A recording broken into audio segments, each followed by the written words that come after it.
মুহূর্তে আমি রয়েছি হচ্ছে থানার মোড় ব্যাপক পরিমাণে মানুষের সমাগম রয়েছে এখন।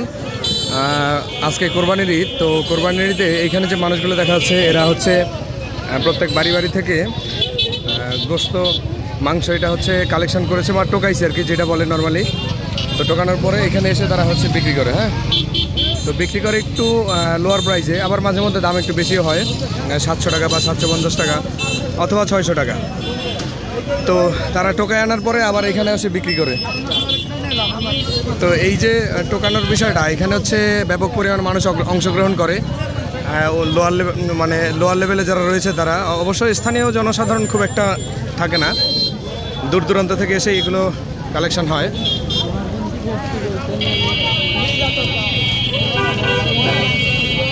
এই সিস্টেমের মাধ্যমে অবশ্য তাদের একটা ইনকাম সোর্স তৈরি হয়েছে, যেটার মাধ্যমে তাদের মোটামুটি ভালোই আর্নিং হয়। অবশ্য আর্নিংটা তাদের দরকারও আছে, সারাদিন পরিশ্রম করে আর কি, এই বাড়ি থেকে ওই বাড়ি, এই বাড়ি থেকে ওই বাড়ি। কত করে এগুলোর কেজি বিক্রি আছে? কত?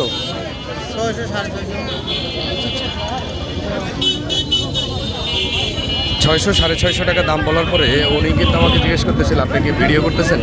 এই ভিডিওগুলো কি আপনি ফেসবুকে ছাড়বেন? তো আমি অবশ্য তাকে খুব একটা জবাব দিই নাই। না, কলেজ মোড়েও দেখে আসলাম অনেক।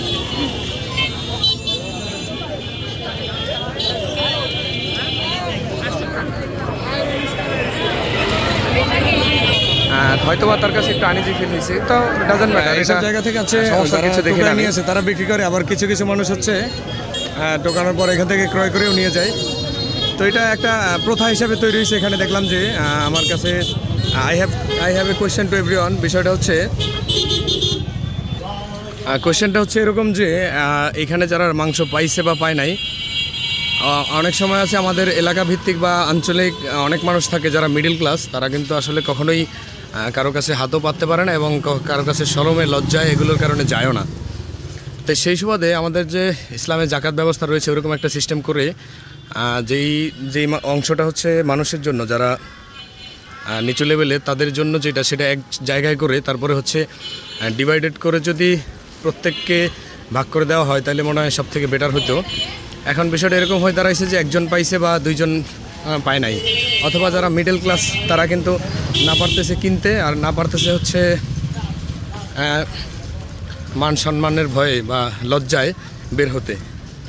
তো সেই ক্ষেত্রে দেখা যায় যে যারা এইভাবে মানুষের কাছে হাত পাততে পারে তারা কিন্তু ব্যাপক পরিমাণে পায়, আর যারা পাততে পারে না হাত, তারা হচ্ছে লজ্জায় এভাবে নিচুই রয়ে যায়। তো আমাদের উচিত আসলে সেই মানুষগুলোকে খুঁজে বের করা, তারপরে হচ্ছে তাদের হাতে আসলে এটা পৌঁছে দেওয়া। সবাইকে দেওয়ার দরকার নেই, 2-4 জনকে দিতে হবে এবং খুঁজে এবং তারা যেন পর্যাপ্ত পরিমাণে পায় বা যথাসম্ভব যতটুকু যেন পাতিলে দেওয়া যায় আর কি। হ্যাঁ, তো আমার কাছে এটা মনে হয়। আপনারা অবশ্যই আপনাদের ব্যক্তিগত মন্তব্য কমেন্ট বক্সে বলবেন যে সেটা কেমন, অথবা এক একটা জায়গার প্রথা এক এক রকম হয়ে দাঁড়াইছে এখন। তো এই হচ্ছে কাহিনী। তো সেই ক্ষেত্রে ওয়ালাইকুম আসসালাম। তো আপনি কোথায় যান? পৃথিবী একদমই বৈচিত্র্যময়, আর এর মধ্যে যে আমরা মানুষগুলো রয়েছি তারা তো আসলে বৈচিত্র্যের একেবারেই সীমা অতিক্রম করে ফেলেছি। কারণ এক একটা জায়গায় এত পরিমাণে মানুষের মধ্যে বৈচিত্র্য দেখা যায়। এখানকার এই পরিস্থিতিটা বেশ কয়েক বছর যাবৎ লক্ষণীয়। তবে আমি একটা জিনিস খেয়াল করেছি, যখন আসলে এই মানুষগুলোকে দেওয়া হয় তবে সবাইকে মোটামুটি দেওয়া হয়, কিন্তু সেই সব মানুষগুলো বাদ পড়ে যায় যারা আসলে প্রাপ্য।